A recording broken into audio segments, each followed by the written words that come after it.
Hello, hello, hello. This is Willie Jones, and you've tuned in to another edition of Women for Progress Radio Network. This is our flagship program here on Thursdays. And look, we have another great conversation for you tonight. We're going to do a little election wrap up, and we can't cover everything. We're going to have to touch a little here and touch a little there. First up on our first half hour, we're going to have Dr. Curressia Brown, who's done an amazing thing. She's headed to the runoff in Mississippi Senate District 24. She's done a fabulous job. She is such a qualified individual, and we are very excited about her leadership and what she's going to bring to 24. And obviously, by the numbers, the people in District 24 is excited about her too. So we're going to talk a little bit about her and talk about her region a little bit in the Delta and kind of what her goals are moving forward as she wins this runoff that's coming up. And then our second half hour, we have one of the most incredible leaders, I tell you, in our state is no, not Dr. Johnny Dupree, who's the former mayor of Hattiesburg, Mississippi. Mr. Dupree was a mayor doing some of the most amazing times in the city of Hattiesburg. I love, love, love that city, and I think most of us do. It has so much going on for it. And now he has won his race for Mississippi Senate District 45. And so that whole district now has an opportunity to be seated with a leader that's going to, I know, even transform that district because when it comes to business and economic development, when it comes to relationships, a man of God and Christian and family values and all of that other stuff. He knows how to reach across the table and really do innovative things. So when we talk about the super majority in the legislature, we are excited to having such a tremendous, transformative, innovative leader as Mr. Johnny Dupree in that particular position and joining us for our half hour, our second half hour tonight. And then what's exciting, right here at the table, we have the incredible Dr. Johnny Gillian. And Dr. Gillian, I'm going to get it right tonight. You were former chair of the Public Policy and Administration Department at Jackson State University, still a professor there. So I got it right this time. And so you are riding gunshot with me tonight as my co-host. It's always a great time. I think we've got this thing down. And so I look forward to having you with us tonight. So welcome back to the program. Remind everyone, in addition to all of his incredible research work and the work he's doing at Jackson State, he is the host of the Man Cave edition at Women for Progress Radio. And that's on the fourth Thursdays of each month at this same time in this same space. It's one of the most incredible dialogues in the state of Mississippi, right here at Women for Progress Media, and we are glad to have him on board as a host. And then every now and then he does what he does tonight is he jumps in and picks up the seat wherever we need him to, and we really love him to be part of this programming. So tune in tonight. I want you to like it. I want you to share. I want you to call up your neighbor, your friend, your buddy, and tell them that we're on tonight and tell them to tune in because we got a really great conversation that we're going to talk about tonight. Dr. Curressia Brown, thank you so much. You are just amazing. We appreciate you. Tell us about this journey in district. First, tell us about District 24. What does it cover? Where are the priorities in that particular? You've been on the trail now for a while, talking to folks. What are the priorities for your constituents for District 24? Well, first of all, let me say good evening to you, good evening to your audience, and thank you for allowing me to come in and sit in and share this recap I was sharing with Dr. Gillian before we came on the air. Tuesday night after the election, I decided, my husband said I could rest. We woke up early Wednesday morning and he said, no, you can't rest. December 2nd is runoff day. So I lost that. I got a few hours of sleep, but back on the trail. District 24 reaches from Como, Mississippi in the northern part of our state, all the way to Greenwood, Mississippi in Lafleur County, just below Greenwood. But in this area, we go across to Webb into Tallahatchie counties, and come back Charleston and up 51, up that route. So there are three counties, Florida, Tallahatchie, and Panola counties in Mississippi are included in District 24. Panola County was added a couple of years ago with the redistricting, the new Senate redistricting map. Um, Formerly, we included parts of Holmes County in the Lexington area, but that part has been cut out. We added Panola County. There are about 56, 57,000 residents in that stretch, in that three county stretch. Um, as I've looked at the numbers of the past few months, interestingly, I look back into the election when there was the governor's race, the gubernatorial race. There were about 16,000 votes cast. In this runoff, I mean, in the special election, it was a little bit more than 6,000. Wow. So, one of my greatest concerns as a candidate, from the candidate perspective, is what I've heard talked about on Women for Progress Media and other avenues where we're reaching out to our communities, and that's that we've got to understand the importance of getting out to vote. I don't know if we understand that yet. And I won't say it's a fear, but one of my greatest concerns is, are we going back to the polls on December 2nd? Will there be the turnout, sufficient turnout that we need? I was out of the six candidates in this field, I received the highest vote count, but I've got a contender up in Panola County. So it will be the two of us. Looking forward to that. So what are the issues in this tri-county area? Primarily the issues that we're seeing all over the state of Mississippi: access to health care, affordable health care, concern about Social Security, concern about Medicaid, um, concern about safe communities. What are we doing? What can we do to ensure safe communities? Um, Education is another big issue. But what I heard more than anything else had to do with healthcare and healthcare access. Because in this area, right here in Greenwood, my home seat, we have a hospital that's, I believe, is number one on the list of those at risk of closure. And we understand that that will impact all of us. That lack of access to health care crosses racial lines, gender lines, socioeconomic lines. It crosses all of the lines, because if something happens to any of us, no matter who we are or what we have, and we can't get the care that we need in that critical period of time, then that's it. Right. We won't have any recourse. Of course, some of those other issues have to do with voting rights, voter access. I guess that sounds um, that it might be at odds with what I said about people voting and the fact that we need to engage and mobilize. But at the same time, as we look at what's happening on the federal level, there's concern that even those who are voting, um, our rights are could very well be impacted. And I think that they're being impacted right now, those of us who do vote and are engaged, when it comes to the bill that has to do with the ballot initiative, because that's just a backdoor way of Mhm. preventing us from voting as well. You put the issues out there, but if we don't have the opportunity to vote on them, then that's another way of tying our hands without saying your hands are tied. Right. Um, that's where we are in the Mississippi Delta. And Dr. Gillian, you heard the numbers. She talked about 16,000 potential voters that could have came out on Tuesday. We end up with a third of that 6,000. Uh, what is your research? How is there any research that speaks to those particular numbers and where we are across the state? And I think right now across the country, Right. with voters not showing up, and the quality of our lives keeps slipping, but the voters numbers should be going up, right? What's going on there? You need to unmute yourself, Dr. Gillian.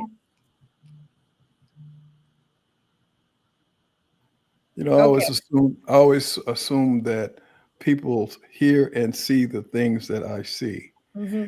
So let's have it. It's really unusual. It's not unusual because what we've seen is that in areas where there's the greatest need, Mhm. we often find the constituents that do vote against their own best interests. Mm.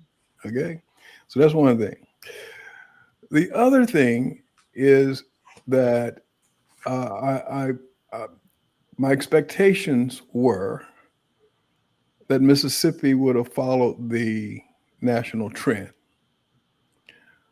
In the uh, elections Tuesday, the turnout was a national election turnout, basically in all of those states Mhm.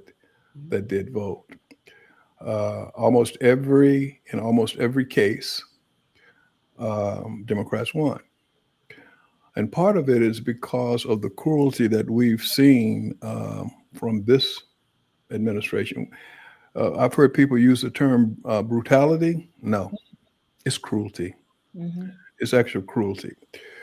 One of the problems that we have in our communities is has always been turnout. Here when we had the flag in Mississippi, we had a chance to do away with it. We didn't turn out. Um, and in runoff elections, it's even less. That's the history. And one of the things that um, the majority minority districts uh, seemingly account for is that, like Dupree, for instance, Dupree had turnout. And so I'm anxious to talk about the messaging. We have not gotten to a point to where we are informed. Mm. We are not listening to say we didn't know. Yeah, we can't use that excuse Right.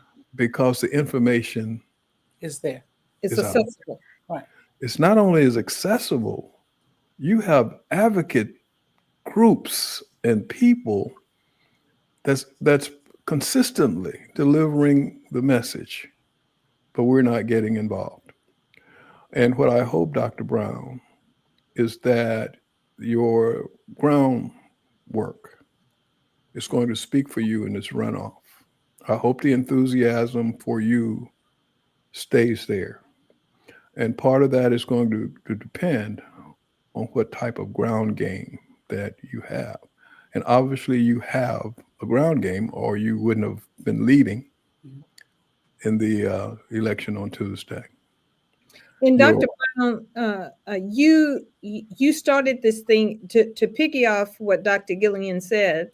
Right. You started this thing called Social Action Sundays. Right. Just because of that, you felt that there was a space that needed to be filled around educating our voters on the issues. You've used that very, very well. You're now located here on the Women for Progress media platform, also that's available. But you've done an amazing job of doing that. And so when we talk about education more than ever in districts like District 24 and wherever else we are, we got to get the message out. Right. We've talked this thing to death, but it doesn't seem to be getting better. I was talking to someone today and they talked about the approach may be, a lot of times we're targeting the registered voter and the voter that we think is going to show up every time. But what about those voters that are registered but just not showing up? What about the young people who don't feel like they're included, their voices are not heard? How do we reach them? And how do we reach the non-voter?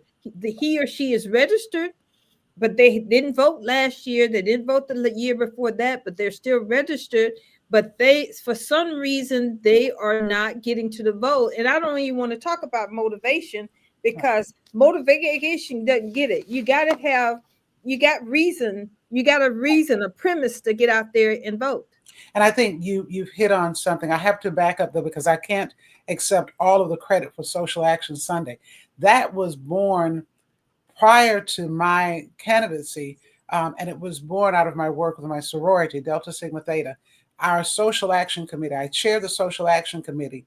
And as we in the sorority and throughout various organizations recognize that need to focus on mobilization, then our committee decided, okay, what can we do that can be a constant, that we can break down issues, because sometimes we have a tendency, and Dr. Gillian might appreciate this as well. Sometimes we talk to each other, but that's because we're speaking from a perspective. We're speaking as people who are aware, who are involved and engaged, who are watching the news, who understand it doesn't have to, I don't have to suffer a gunshot wound to know that's not something I want to do. Right. Okay. I can look at that. I can understand the impact, the harm it causes, the effects of that, and say this isn't something that should happen. But there are some people who, until it impacts them, then they don't sense in their minds, there's no reason to vote. Why am I voting? It doesn't, it has nothing to do with me. And Right. I've had to say to people, even in this race, well, Social Action Sunday. So we started that to educate our community and voters and individuals, because we know social media is where many people get their news. If they don't hear it or see it on social media, then they don't believe it, because they're not turning the television on and watching the news. But as I fast forward this time, having individuals to understand, particularly students. Let's start with the students. Mississippi Valley State University is situated it's here in Lafleur County, about 10 miles from where I am, here at home in Greenwood. But having the students to understand how they are impacted right now, because from birth to death, you're impacted by what the government does. What's happened in the last few months, Mm-hmm. I believe, has been the biggest lesson and the biggest eye opener for voters who have heretofore just felt like, okay, it doesn't matter. Now, whose responsibility is that? Yes, we have access, it's there in front of us. Um, but I think back to, as I look in our schools, there are a few schools where civics is taught. So understanding just how government works. I've met adults who didn't understand the difference between what happens in Jackson and what happens in Washington. But I don't get frustrated with them. For me, that's a teaching opportunity. That's time to sit down and say, okay, let me explain how it works. This is what happens in Jackson, and then this is how we're impacted by the federal government. I think as well that we've had a leadership crisis. Part of it, and when I say our responsibility, I'm talking about the collective our. Right here in our county, and in many communities throughout the Delta, and we going back to the Voting Rights Act and the fight to make sure we could elect Black officials. We have more Black elected officials than ever before. We are right here in Lafleur County, the majority on the school board, the board of supervisors, the city council. We're running it, right? Mm-hmm. But citizens are not seeing the change that they expected when we go out and say, elect me, get out, vote, elect us, put us in office. They weren't seeing, and traditionally they haven't seen that. So in our leadership, there has been a discontent, and so people push away. With the younger people, it's just, how does this impact me? If they haven't been impacted in the last few months, Mm-hmm. um, those are the lessons now that are staring voters in the face. Those voters who typically don't vote, even some young people. When you talk about threats to the Pell Grant and other funding, some of these young people are in families that rely on the SNAP benefits, and these things are happening right now. And because it's impacting right now, it has provided an inroad to have those needed conversations. But that still doesn't mean we've got to work extra hard trying to get them from that awareness and understanding to the polls. Well, We're I'm go sorry. ahead, Dr. Ely. Go ahead. One of the things is that we realize is that Black women are engaged.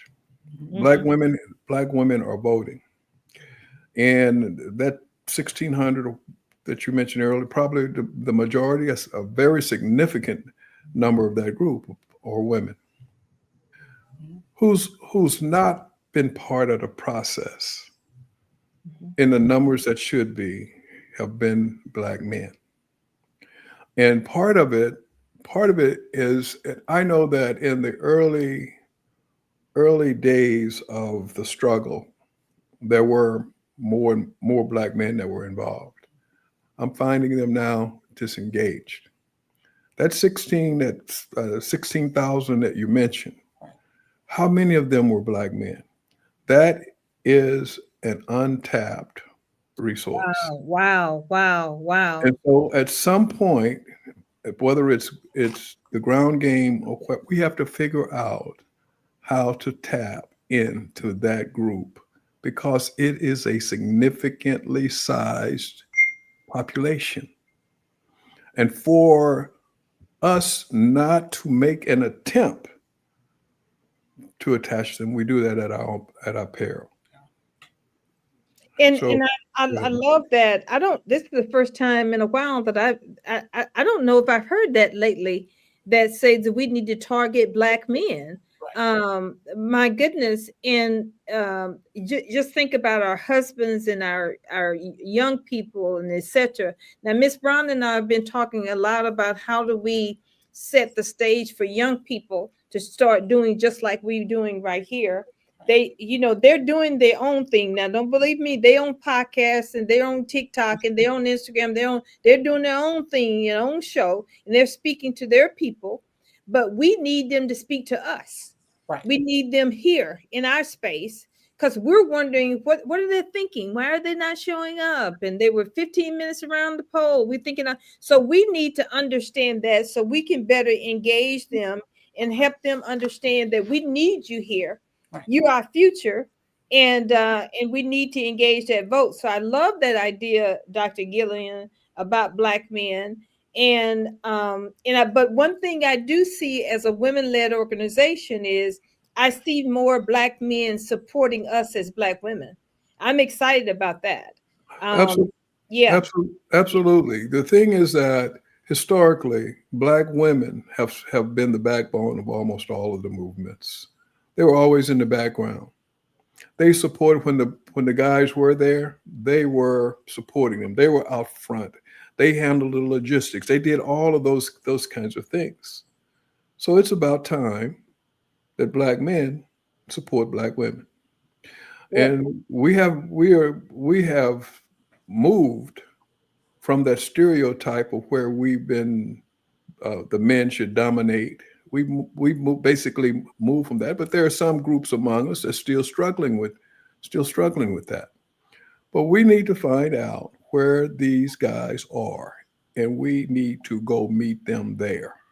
Right. Not wait for them to come to us. Where they are. We need to find out where they are, and we need to go get them. And and you're right, Miss Jones. I don't like titles, okay? But so my favorite name for you is Willie. Yeah. Okay. So, but we have to find out where they are. It's inexcusable. We know that is an untapped population. You know who realizes that? Donald Trump. Yes. And he has been courting them where they are. Right. And he's had some success. Oh my gosh, I think it was at Ole Miss, the stadium was full to the max of our young people. And they a lot of them look like us. Okay. So but you dropping some real gems tonight, Dr. G. You said we got to not only reach out to Black men, but we got to meet them where they are, go get them. I like that. And so this is some real stuff. And Dr. Brown, you know it firsthand because you got a husband that, when I say he is your cheerleader, and he's not on your fan club, he is your fan club. Listen, he's chief fan, and I have to tell him sometimes. Look, hold on. I was thinking about him as Dr. G was talking. We were in a session, and I'm trying to remember the group. Kennedy. Was it President or Senator Kennedy's grandson? But he was visiting the Delta, and we were at a setting. So Troy stood up And whenever he stands up, I kind of hold on because I'm not sure where we're going. I know we're going. I know we're going. I just hold on. And he has told me to stop tapping him because sometimes I would reach over and grab him when I see him. When I that first lift. But he said Donald Trump is the best thing that could have happened to America. Of course, I just held on, but I understood where he was going because he finished. He said because he's waking us up. Mhm. I Now agree. I understand because we were napping. We were napping. We had gotten comfortable, um, and sort of okay with the way things were going. Then we realized some of that stuff that he said he really meant, Yeah. and he's doing it, and Mhm. it's happening, and it's impacting us. So perhaps this will drive us to get involved. In that same setting, there was a conversation about engagement of young people. Um, where are they? And there were young people in the audience who stood up and said, "We're here, but we don't feel welcome here." Oh, wow. We have to create, we call it, we talk about safe spaces, but I believe we have to create brave spaces for our young people so they can step up with the courage. They're there. They're doing those things that we told them to do, what we were told. Get an education, get your family, do the right things, and then you'll step into these spaces and these places. But then when they get there, we look at them as if, why are you here? What is it that you need? Or wait your turn. And this is also a message, not only as we move through our organizations in the community, but the church has recognized this as well. Because I have the privilege of serving as a dean with the National Baptist Convention USA, with the Youth and Young Adult Auxiliary.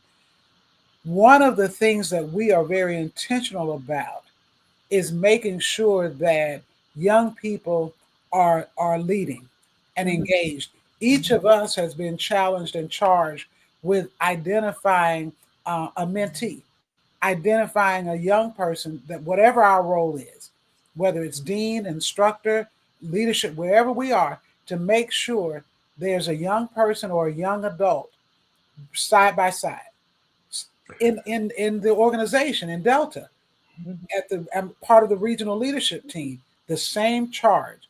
Whatever you're doing, whatever your role, identify a collegiate soror to walk beside you and understand because we have to give them the opportunity.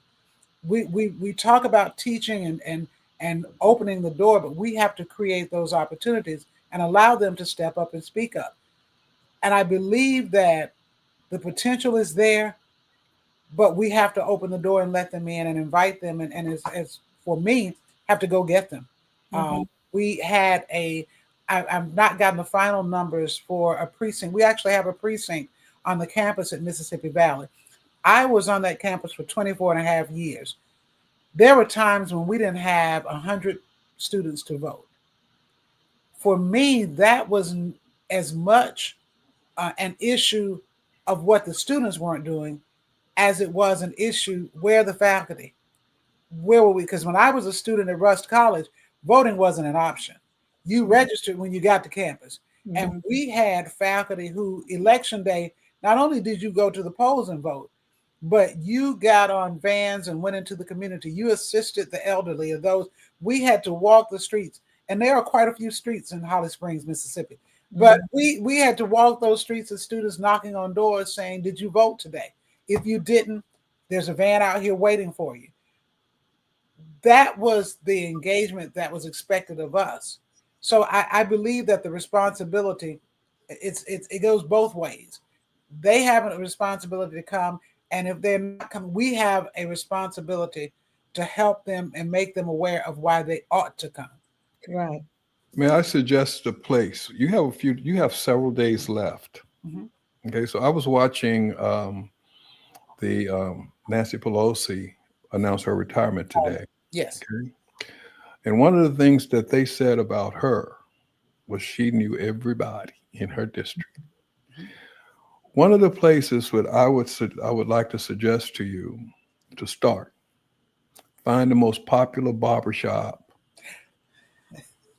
and you will find your black guys, Right. and you'll find that they're having the conversation the conversations taking place. Mhm. Visit those barbershops. I would find, I'm telling you, they're there, conversations going on. You know what? And you saw me inhale because I have barbershop written. That was in terms of my strategies and my next steps. There was actually a health initiative, and they had my barber at his barbershop. They have like health check-ins. When the Mhm. men come in, they're taking their blood pressure. They're talking about, they're passing out health related literature. And I was just speaking with Troy this morning and saying we need to have some barbershop conversations, because even as a woman sitting in there, sometimes I get pulled into one or two, and I understand the men are talking. They're talking. They're well aware of the issues in our community, and you can, some of the most interesting conversations. I thought they were interesting in the beauty shop, but that Mhm. barbershop, Oh my goodness. a whole nother creature. So Dr. Brown, I'm like you, I go to the barbershop too. We got this natural thing going. And now we women, you gotta know how to come. You can't go right, in there all trying to lead conversations and stuff. right, I right, sit and I listen. And because I sit and listen, every now and then when they get through passing their information, they say, right. Miss Jones, what do you think What do you about this think? particular subject? And I'm already ready. Right. I'm not gonna hesitate. So there's a way we gotta come, but Mhm. you're right. Those barbershop conversations are amazingly interesting, Right. and sometimes you're gonna find out some stuff that's shocking to you because we all think black men think a certain kind of way, Mhm. and then you get into that and you say, it's a situation you said, "Gosh, I didn't know that," and now I understand. Right. So Dr. Brown, look, we got to wrap you up, and look, it's always good when you come to the table. We can be here another hour, okay? Thank And you so much. but we want to let people know that we want voters to show up December 2nd. They December. got to show up and show up in big numbers. Right. Right now, we know some folks in Lafleur County and Panola County and all of your district and District 24. We Right. need to get on phone and call Mother Jane, Mhm. Susie, our churches that are in the area. Right. We're going to be reaching out the Women for Progress of Mississippi because you are one of our Nefertiti's, and we're going to be doing phone banking. And look, you don't have to be in Lafleur County and Panola County to get that done. We're going to show you how to do it right from your living rooms. So we're going to be helping you call voters. So we need to support you. And sometimes I know you can't say it, but you need some money. You Right. need some money to buy some signs, and Right. you're going to take $20. You'll take your $5. You'll take $10. But you Absolutely. like that big money with the zeros on the end too. I know. We need folks to do that. Right. Give our public that's listening right now your cash app, because a lot of folks like cash app, and that's probably the quickest way to get some money to you. Tell them what your cash app name is. The Cash App is $Brown for Senate 24 MS.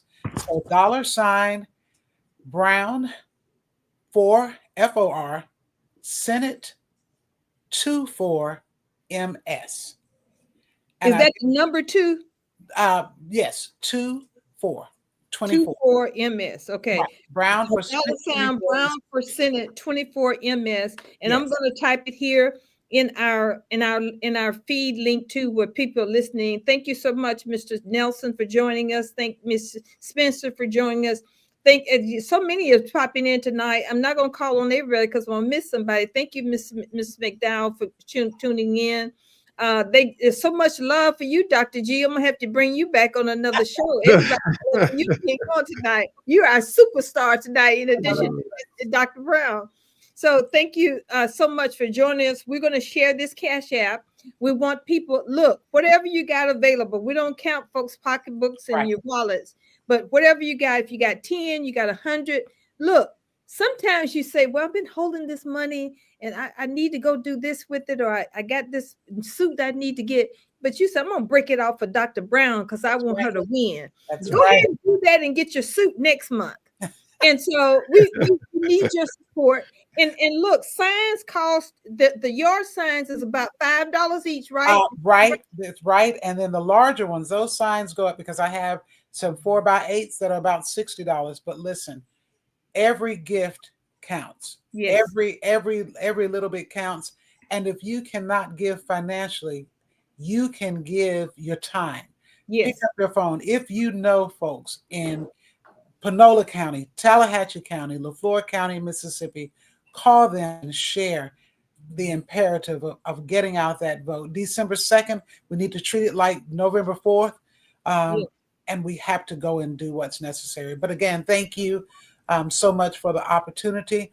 And Dr. Gillian, I was taking notes as well. So I appreciate you. You've been that second voice to affirm my barbershop move. And so I'm going to work on that. I'm going to get on that right away.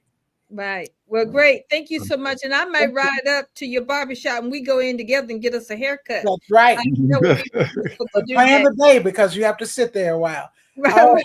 right. All I right. appreciate Thank you. you so much, Dr. Brown. Thank you for joining us. And look, we're going to continue to pray for you and uplift you and also do the work for you. Thank you so much. We appreciate you. Thank you. Good night. All right. Bye Good bye. luck.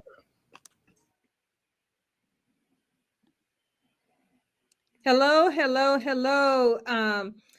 Mr. Dupree, if you would take yourself off of mute, we'll be ready to start our conversation.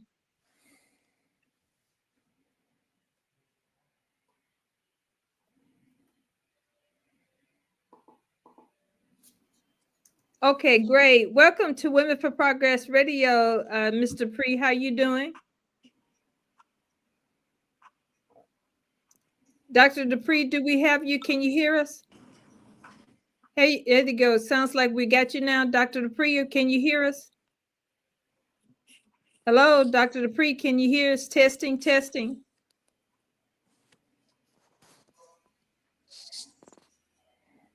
I don't think he can hear us. Mr. Dupree, can you hear us? Mr. Dupree, can you hear us? Testing, testing. I think Yeah. he's going to try to come back on. But why Yeah. are we waiting on Dr. Dupree to get back on with us to have his conversation with us? Thank you so much for talking about some opportunities there for us, Dr. Gillian. And we got to bring people back on December 2nd because we need good leadership in the legislature. And we need folks activated to come back in. I think he's trying to come back in again. Let's see if I can get him back on.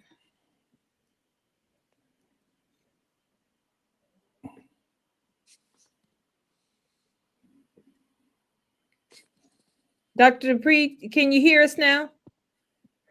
Testing, testing. Can you hear us? Let me try it. Dr. Dupree, can you hear me? No, he's not getting any feed. Yeah, he's not on mute, so I don't know what's going on with his audio. Dr. Dupree, if you can hear me, if you got another device that you can try, even your phone at this point will work.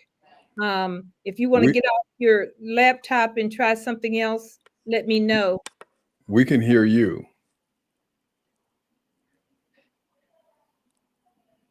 Dr. Dupree, we can hear you. Can you hear us? Willie, send him a text. Okay. All right.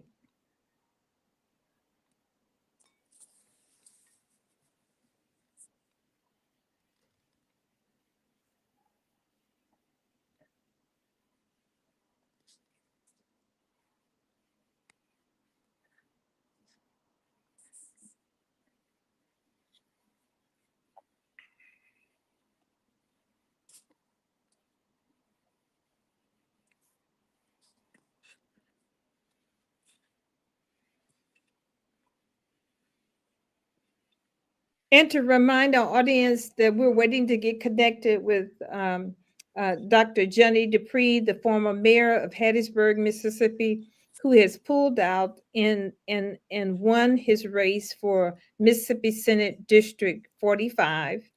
And we'll be talking to him a little bit about his journey, what his priorities would be as he moved towards the Senate and gets confirmed. And so as soon as we're going to give him some time enough to figure out our audio problem. But let's talk a little bit, Dr. Gillian, you know, we always have something else to talk about. You know, I think we're getting folks excited nationwide about this trend that seemed to have happened. What's going on? We know we got some challenges with this particular administration. People seem to be feeling the pain, but more importantly, they seem to be able to understand what's going on a national level and where we are. Talk a little about these national numbers that we've seen across, in these national wins, should I say, across the country. Well, first of all, let me just say how excited I am about Dr. Dupree, the man of many titles, mayor, doctor, and now will soon to be senator. Is that his victory is nothing short of it's as miraculous as that the national trend has been. Mississippi made the news election night. Dr. Dupree's victory was has been hailed every day since Tuesday on all the major networks and the things that he's been able to accomplish. Dr. Dupree, can you hear us now? I can finally hear you. I've heard you with the other guests, and then you went dark, so I just shut it down and started over again. Hey man, we are so proud of you and all of your accomplishments even before your victory Tuesday night. Uh, you've been excited. I haven't You've been exciting. I haven't talked to you in many years. Been a Uh, while, John. it was last time we talked, you were mayor, Yeah, and there have been elections in between. So now yeah. I'm very, very excited. And Willie, can I kind of start this off? Oh, yes, please do. I'm going to tell you something that's impressive to me. What's was impressive about your win is that you had 71% of the vote. How and Well, what message did you get out there to garner well, that level of voter participation? That's amazing. well. I think longevity had a lot to do with it. We're in a community that knew me, that I've been living in for the majority of my life, all but about 3 years of my life. When I stopped having an official office, my wife and I did stop working in the community. And I still volunteer on the board of directors of Boy Scouts and board of directors of Red Cross and Dream, National Civic League. We give back to the community and never stop giving back to the community. So it's not one of these things that I was someone coming that they didn't know. We even warned communities that we we had suspect about winning. But people I think they look at character. They look at what you've done in the past. It's not about what you're going to do for them. It's what have you done. And people believe in my wife and myself because we love our community and we want our community to prosper. And it's not only District 45, but it's the District of Mississippi. And so goes our district. We believe, just like Hattiesburg, we believe so goes Hattiesburg, so goes the rest of the state, and we still believe that in 45. Well, your district covers more than Hattiesburg. I, Yes, I never try to come to these shows without being prepared. So yeah, I know that your district, which is the Pine Belt area, correct. covers Forest and Lamar counties as well as Hattiesburg. So that's a pretty broad swath of constituents. And so let me just say, I just wanted to say, and I didn't say it initially, but congratulations. Well, praise God for you. We appreciate that. Our district covers 24 precincts, and this is our opportunity to take people who had never voted before. We registered an insurmountable number of young people who had the first time voting and had that feel of victory. They'll be lifelong voters. And we had people who had given up on voting because they didn't think it did them any good and they didn't think it made any difference. And we enticed those people to come out to try it one more time. And they did. And they'll do it again. And I think that's a turn that we need to emulate across the state. So goes Mississippi, so goes the United States. And Dr. Dupree, you talked about, those first-time voters, voted people who had not voted or hadn't recently voted.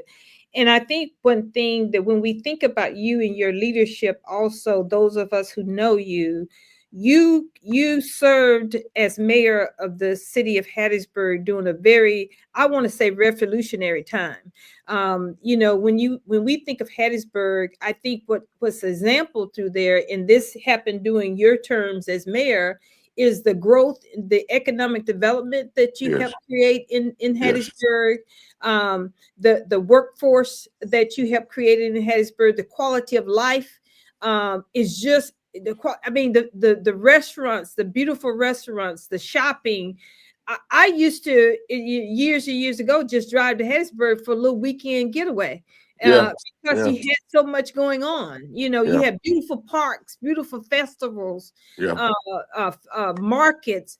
Your city became a symbol, an example of what we want communities in Mississippi to look like. Well, see what you did though. Well, you hit the word community. I give you a story. You know, we had a rash of shooting and crime going on in Hattiesburg. But I'm gonna tell you, since the last 3 or 4 months that we've had our campaign, it stopped. And it stopped because there's a sense of community, because we hear them, we see them, we've been talking with them, standing around the dumpster where the fire is, playing tunk with them, and playing cards with them, and listening to the things that they're concerned with and the things that they're missing, and it stopped. We have to get that sense of community back. You have to evaluate your community. So what is our community good at? Our community has really good at healthcare. We have more doctors per capita than any other city in the state. We have the only other medical school in the state besides Jackson. We have a university here. We have if you want to shop, come to Hattiesburg or you go to New Orleans, because we have just about everything you want. The same thing with restaurants. We have African Americans, minorities, women who have their own restaurants. We have loan products for them. Instead of sending money back to the federal government, we entice them to put that money back into entrepreneurs and loan that to them. With the only criteria is being turned down by 2 banks. Now that's not a big problem, is it? To be turned down by 2 banks. No, it's So, not. uh, We so can we do that try. here. Yeah, we try to make it as easy as possible, you know. But all that came from a sense of community. It came from a sense of knowing what your community not only need, but what they want. You know, it's okay to take care of the needs, but you know, sometimes you got to take care of wants. Sometimes, Mhm. there are wants out there, and there's nothing wrong with wanting something. And and so we've tried to do those things, and for the last 8 years, the Lord has allowed me to enjoy my family, to enjoy my grandson who's now at the University of Southern Mississippi, #1 discus thrower in the state of Alabama. D1 schools were after, and he's at the University of Southern Mississippi. I'm proud as peach. So he's here, and he got his opportunity for the first time to vote. He voted for his granddad, and Isn't and, that and amazing? Wow. oh yeah, yeah. I mean, he received his Eagle Scout in April in Mobile. My oldest daughter teaches at the University of South Alabama. My other daughter teaches at the Hattiesburg School District, and he received his Eagle Scout. And he called me up. He has a terrific dad, but he called me up and pinned me as his mentor. Now, when your grandson calls you up and pins you as his mentor when he gets his Eagle Scout, there ain't nothing better than that, brother. There ain't That's nothing better. pretty good. That's It pretty is. good. Yeah. So that's what these 8 years being out of the public eye, still serving, but that's what it's done for me. But the call was still there because the issues are still there. Medicaid expansion, um, education. Uh, District 45 goes from 19 to 40% poverty, living in poverty, Wow. from 19 to 40%. Wow. $7.25 an hour is below the poverty. Do you know $7.25 is below the poverty line? The Mhm. Yeah, poverty yeah. level is $15,600. 725 is below that. So those people who are making 725 are working poor. They're working below the poverty line. Yeah. Those issues are still there. We've You got to do know, something with those issues. I'm sorry. I ramble on. I oh no, no, apologize. no, no, No, no, no, no. that's going to be our next question, We want to Doctor. hear. Yeah, Dr. Pre, is what's your program priority is going to be when you get to the legislature? You talked about income and reducing poverty and opportunity. You talked a little bit about economic development, making sure that we support small businesses. Correct. Of course, healthcare being a big issue. And healthcare, when we think about the hospitals and clinics, I mean, Hattiesburg has always been known for its excellence in healthcare. Yeah. Even as it relates to what we're doing here in the city of Jackson and in our area, Hattiesburg has always stood out as a place for, you know, the best specialists and the quality of care and all those kind of things. So what else, what will be your top three priorities as you go into this legislature? Well, a lot of them have nothing to do. Well, have nothing to do. Go far outside, inside, and outside of District 45. You talked about healthcare. I'm gonna give you an example of healthcare. When when I was on the board of supervisors, we had a problem with healthcare, and so I recruited a young lady named Kay Ray, who has a SIMRAC, Northeast Mississippi Rural Health Initiative, that Mm. sees people on a sliding scale. And so Mm. they have them in one of the low income communities, and they have a women's clinic, a dentist, a healthcare clinic, and people that can't afford healthcare and insurance, they go there with a sliding scale, and so they get the opportunity to do that. We brought them in when I was on the board in my district. When I ran for governor in 2011, and one of the main planks in my platform was Medicaid expansion. There were, now there's 11 states that are smaller than the other 39 states that didn't take expansion, I guess. So 11 states are a lot smaller, and we one of the 11 states.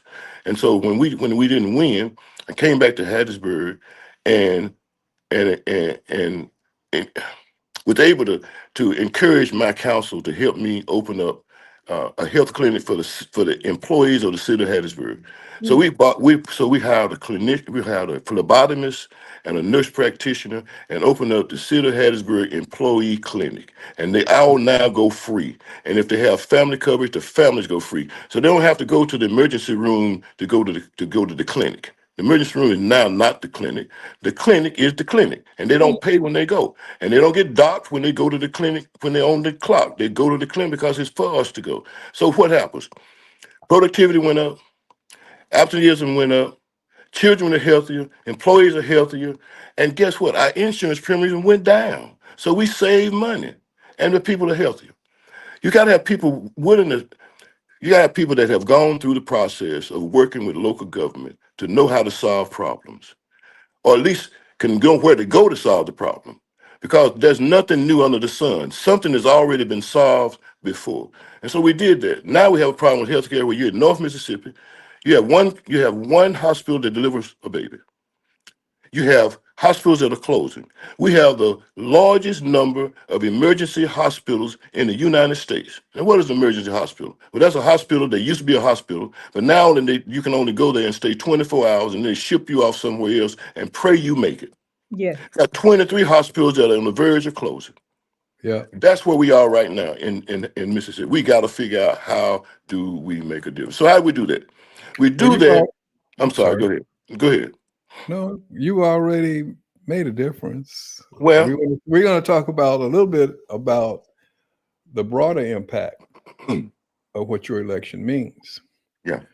because what hit the news Tuesday night was Mississippi elected two Democratic senators, Yes, Miss Isom. breaking the supermajority Yeah. of the Republicans in the Mississippi Senate.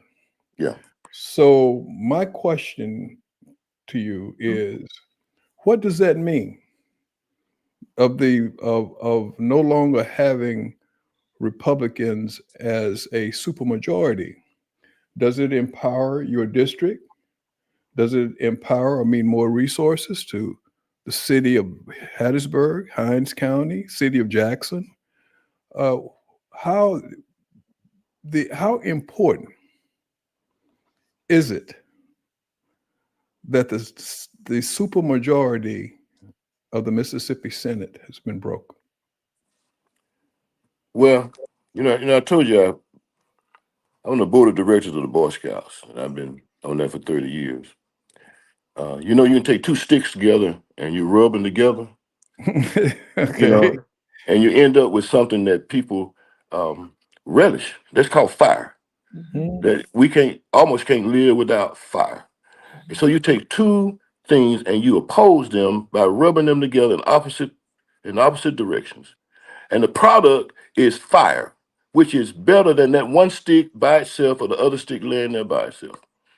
So what does that do? And I say the same thing with all Democrats.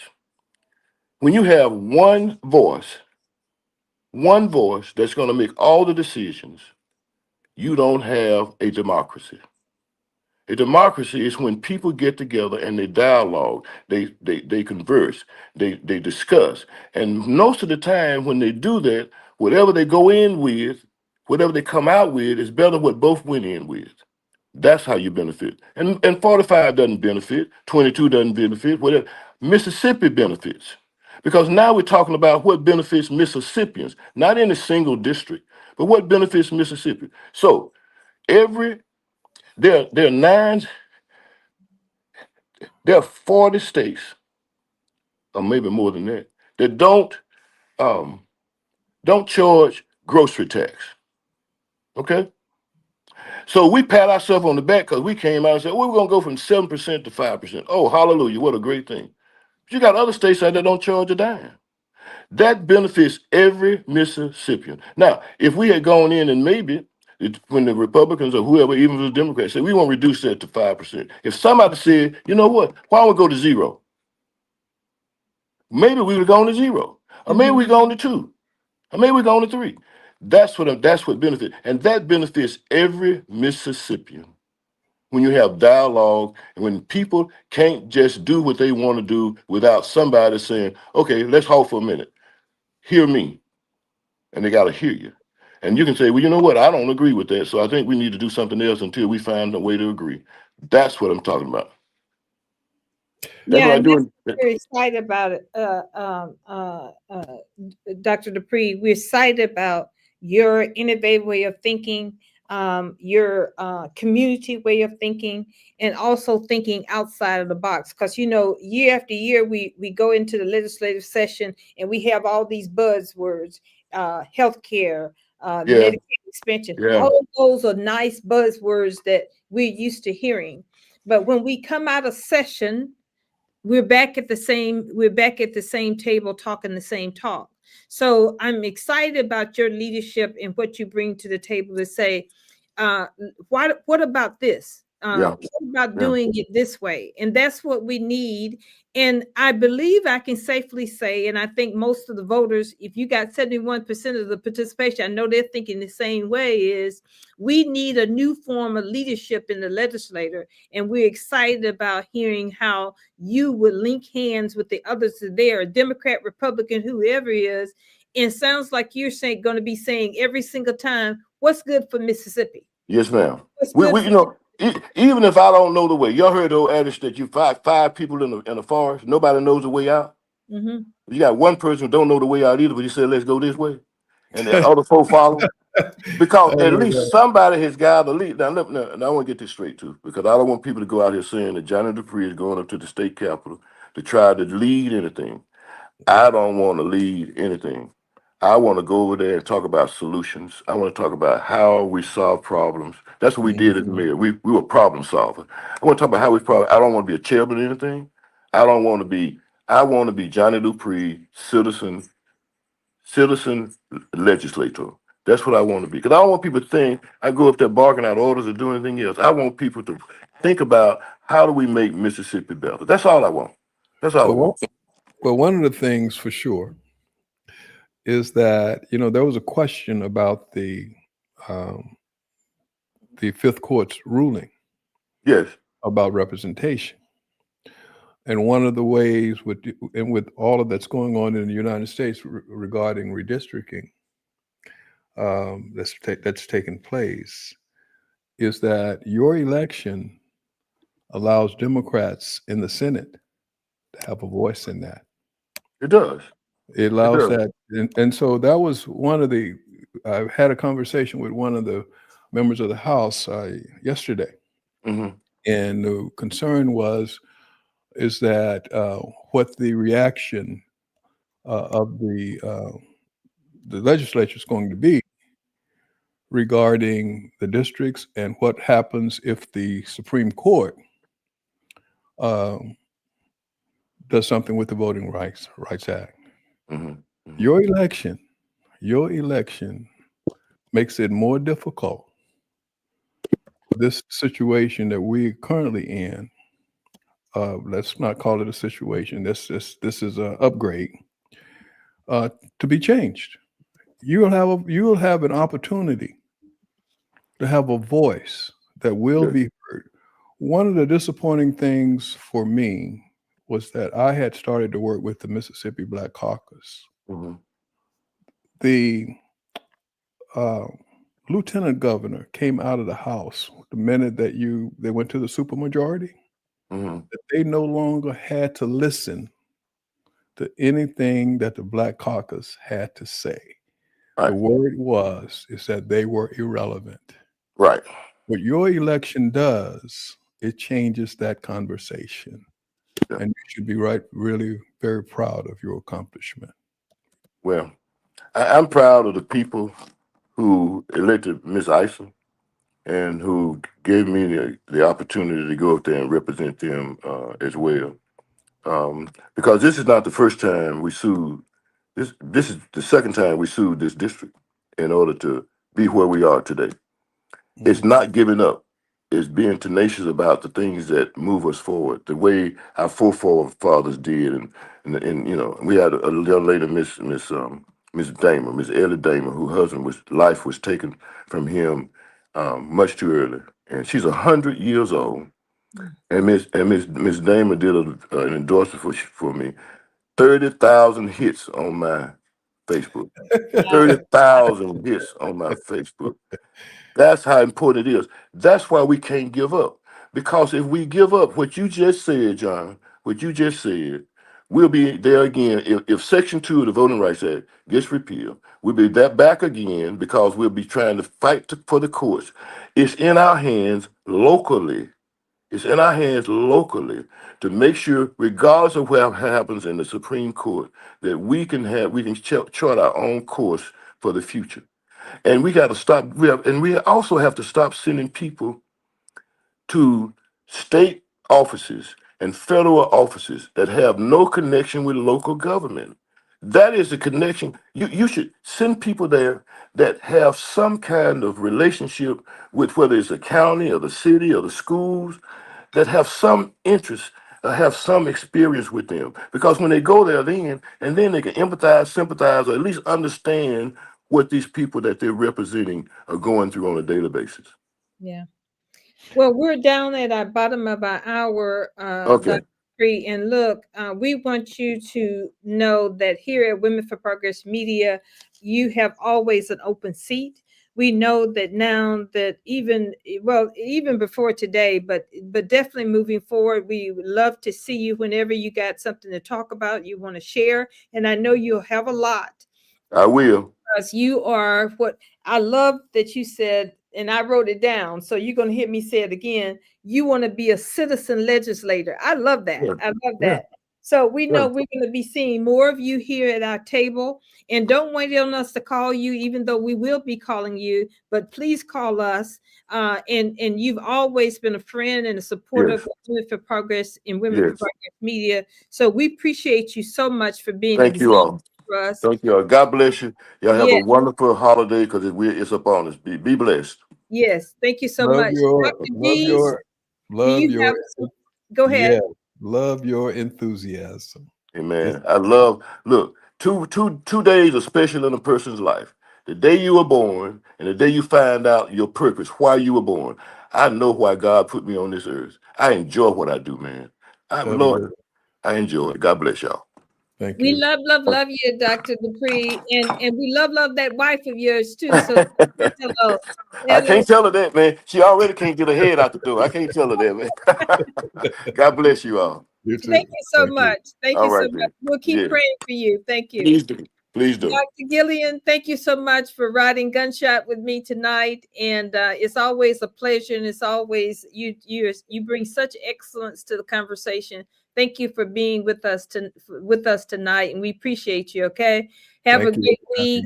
And look, I gotta say something else about district. This right here, the recent race. Help me with the district that I'm talking about. 26. Okay. Yes, I got a little fog drain there.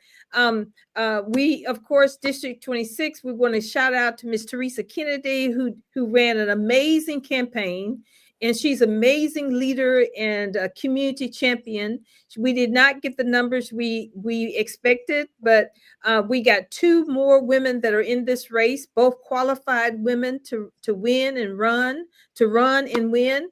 So Miss Letitia Johnson, Attorney Letitia Johnson, and Attorney Kamisha Mumford are the 2 women that have is left standing. And so we want to urge our voters to make sure that they right now save the date in their calendars for December 2nd. That's only 28 days or less in order for them to get back to the polls. But we need to stay at attention, get back to the polls, and let's do this. Let's wrap up this other district and make sure that we get a qualified candidate that's going to show up and show out for us every single day in District 26. So shout out, and we pray for both of those women that are left standing. We thank Teresa Kennedy for doing such an amazing job and really reaching out to people and making education and being a caring, capable, committed leader in her race for District 26. Thanks so much for the Women for Progress members and all of our political action pack for all the work that you've done. But we know this is a 365-day a year job. Elections, every elections count, whether it be special elections or runoff elections. We got to show up and show out every single time. So we got to have voters. If you got to load them up in your car and take them to the poll, then let's do that. Okay. Our young people who, we get excited. I just recently had a grandson also that turned 18 last year. He voted for the first time. No, he turned 18, last year, and signed and registered to vote, voted for the first time last year. He continues to be excited, but we get excited about our young people that first time that they vote. And we forget to remind them to show back up the next year and the next year and the next year, and to also tell their young people and their friends and buddies about that opportunity and what it felt like. So we got to bring in our young people. You gave us some real great tips tonight, and we look forward to sharing that with our public. So this has been Women for Progress Radio Network, our show tonight that's part of Women for Progress Media. You've been talking with Willie Jones as co-host tonight, along with Dr. Gillian, Johnny Gillian, with our guest, Dr. Curressia Brown, Mississippi Senate District 24, and also winner of Mississippi Senate District 45, Dr. Johnny Dupree. Thank you so much for joining us tonight. Thanks for all of the folks that showed up and part of the conversation tonight. Our comment section was just loaded with gems. Thank you all so much for joining us every Thursday night right here at 5:30. Thanks to our guest tonight. And we want you to continue to support this network, because this network is designed for you and for you to bring your voice and your conversation to the table. Thank you so much. Have a great week, Dr. G. Thank you. You as well. All right. Bye-bye. Bye.